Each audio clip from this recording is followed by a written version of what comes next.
তোৰ কাৰণে নঙলা মুখত অথনি পৰা ৰখি আছিলো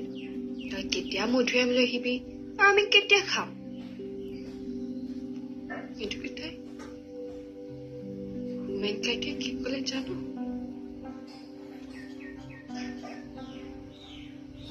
তই আৰু মোৰ কাৰণে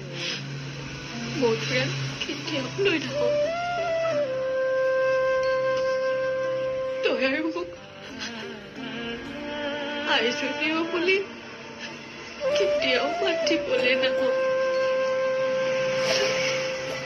মই তোৰ কাৰণে